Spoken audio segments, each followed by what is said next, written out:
is your normal, typical 10-year-old. He's full of energy, he loves to be with his friends, and he just continues to fill our lives with so much joy.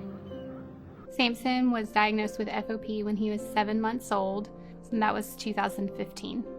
As a mom, when someone tells you that your child has any medical condition, but especially one that's so rare and there's no treatment for, and you basically just take your baby home and hope for the best, it is crushing.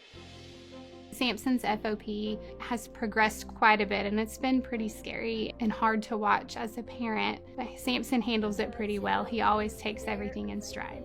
The way I describe FOP is it's like having a cast on whatever part of the body you have a bone on, and the fear of falling and getting a bone is very bad. There's been a lot of hope on our journey with FOP. A lot of that hope comes from all of the research around FOP, all of the clinical trials, the dedication that doctors and scientists are putting into this to try to get a treatment for hopefully Samson's generation, if not his, the generation behind him. I feel like we are so close to having multiple options to treat FOP. The ability to test these types of molecular therapies, the therapies that are actually targeting the pathways or targeting the receptor itself, really is a privilege. And this is because we know what the gene is and we know what the gene does that allows us to do this. The discovery of the FOP gene has really informed, influenced, and inspired every major development that has occurred in FOP in the last 20 years and brought us to the threshold of a treatment and hopefully eventually a cure for this devastating condition. In many senses, the discovery of the FOP gene is a bit of a blueprint for rare bone diseases. It shows the virtuous circle that can occur when clinicians, patients, scientists all work together. All of the good that's now going to come out of that particular collaboration, cooperation, and generosity. One of the first things that we wanted to do was to genetically engineer a mouse model that expresses the FOP mutation. The mouse model is really essential for all the work that we've subsequently done in terms of understanding what is happening on a tissue on a cellular level. What we've come to understand is that FOP isn't just a disease of forming bone, but it's a disease of complete reorganization of tissues like muscle that we think of being stable, and just a small change in a cellular pathway can reorganize, redirect that tissue towards another fate, towards another function. For many years, FOP was looked at as an untreatable disease, and what emerged from the FOP gene discovery was actually we understand the part of the body that's faulty. We understand how this type of fault could be fixed. So there was a lot of excitement about, okay, we have a path forward. Once you know the protein that causes the disease, you can isolate it, you can make it on its own, you can study it, and you can try and find out what it looks like. And if you can find out what it looks like, you can then start thinking about how to design a medicine that will help stop it going wrong. Once that mutation came along and people understood, we now have a potential drug target. It was amazing to see the number of drug companies, the number of labs that were interested, to see the excitement in the families and in the patients, the hope that they had. It's a huge motivating factor for me, and I think for everyone there. I've been at Penn since 2010. When I started, there was one clinical trial, and now just at Penn alone, I'm conducting 3 different phase 2 clinical trials, and recognizing that there are several as well that are happening outside the United States and an additional one in the United States. I don't think we are where we are right now if it wasn't for the gene discovery. I think in the next 20 years, we'll have medications that are able to directly modify how the receptor functions. But one of the exciting areas that's really coming to the forefront is the ability to actually genetically correct the particular mutations. And this might be through gene editing or different other types of strategies where you would be able to make the correction early on, even ideally in utero, to say that we could fix this error and actually prevent this disease from even developing. And our hope is that our lab would be able to contribute to that.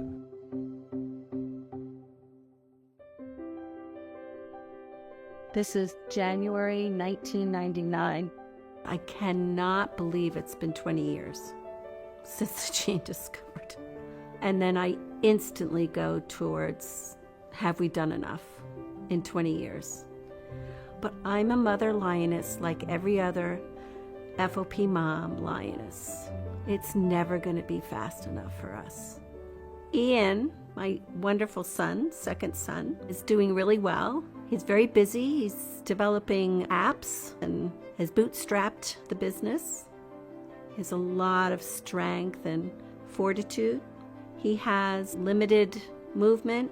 I find him inspiring still today that he does not let FOP define him.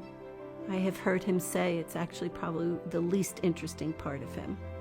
Good, just take a few big breaths. I am currently on my 3rd clinical trial. I am thankful I'm able to help out to find a cure for FOP, or something that will stop the flare-ups, so that the little kids don't have to go through what us adults had to go through. Alice and the Smith family were at the forefront of the FOP gene discovery from the very beginning.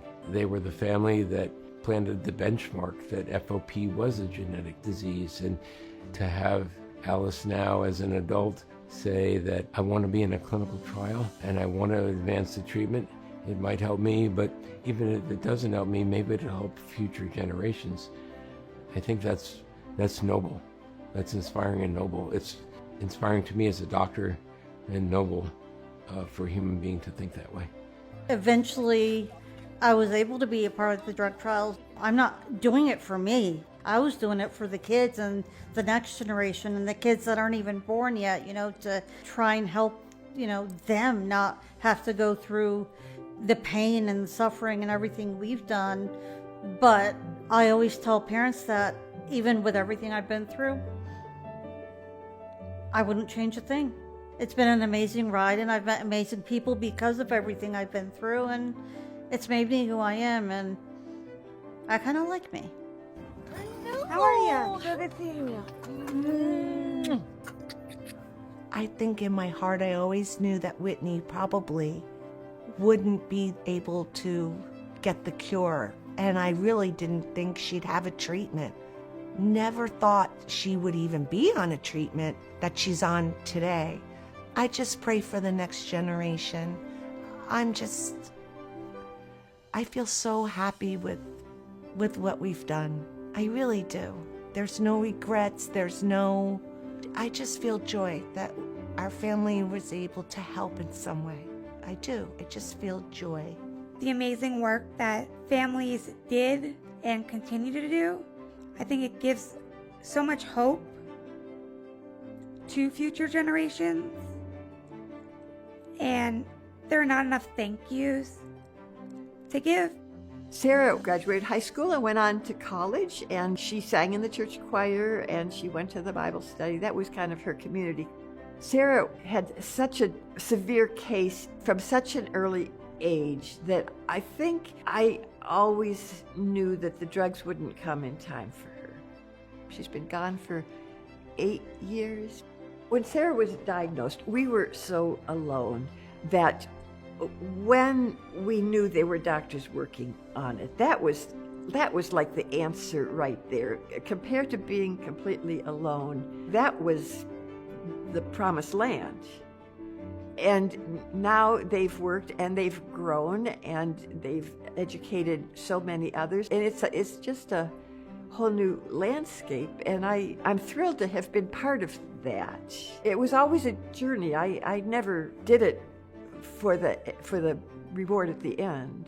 I am so glad that our fundraising has realized so many research opportunities and pathways to finding a cure. I am so proud of the work that we did and what has come out of it. I would never change a thing. I would do it all over again, knowing that, Hayden wouldn't really get to benefit from it. When he got into Berkeley, it was just like the magic sauce that he needed to really become the real person that he was, which was just an artist and a gamer and a friend. And he went to his first college party and made his dad wait in the car for him for 3 hours while he drank beer and hung out with his friends. And I am so thankful that he was able to do that. I wish that Hayden could have been around a bit longer to really have benefited from what's to come. Now he's free, and I hope he's up in heaven designing and drawing and doing amazing things. The families who came together to support each other and to really put their lives into finding the gene and raising money to help families and help the doctors. It is so overwhelming to think about the heartache that they've gone through and how they use their heartache to make the future better. To use your grief for something bigger than yourself it's truly a special thing, and I'll be eternally grateful to all of them. How are you? The picture today for families who are diagnosed is much different than 25, 30, 35 years ago. We can offer hope now. We can offer real tangible hope. There's one approved drug, there's several clinical trials that are taking place right now. And hopefully in our black bag of doctoring, we'll have many, many different drugs that we can use to treat FOP. Ready? In Weston's lifetime, I'm hoping to see a cure, one that's readily available and effective, and that can be pushed out worldwide to everybody who needs it. I know that's possible. It's going to be possible. They're working on it, and I just can't imagine like how exciting that's going to be for the community and for the doctors who have sacrificed and put in all this work and effort into a miracle. This community is so near and dear to my heart, and all of these people, we are one big family, and we have to continue helping each other in any way that we can, because until a cure is found, we have to keep going. We have to have hope. You know, when I first met young children with FOP, I was just learning about the disease and really didn't know what the hope was for a treatment for them. I am very grateful that, work that I've been able to do and contribute to has made their future more promising. The hope is there, and as long as I can, I'll keep doing whatever I can to get us even further. My greatest hope is the same hope that I had the very first day I met the little girl who had FOP, that will turn a miserable, horrible nightmare disease into something not much more than an inconvenience. The lasting legacy for the generation before the gene, the families that did all of the fundraising, is that we had hope. We had to have hope that we were going to find a cure, that we were going to find the gene, and that's what kept moving us forward. Yeah, we were the generation of the dreamers.